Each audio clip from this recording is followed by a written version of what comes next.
তো বন্ধুরা, আমি চলে এলাম একটি আজব প্রাণীকে নিয়ে।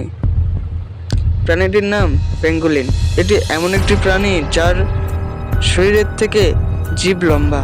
এই প্রাণীটি তার জিভের মাধ্যমে পিঁপড়ের শিকার করে।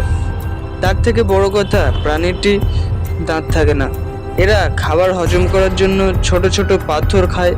যখন এই প্রাণীটির বিপদের আশঙ্কা থাকে, তখন সে নিজেকে গুটিয়ে একটা বলের আকার নিয়ে নেয়।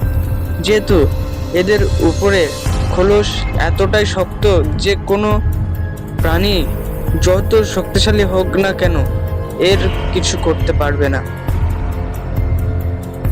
কিন্তু দুঃখের বিষয় হলো যে সবথেকে বেশি পাচারকারী প্রাণীর মধ্যে প্রথম নম্বরে আছে এই প্রাণীটি, যার একমাত্র কারণ তার খোলস ও তার মাংস।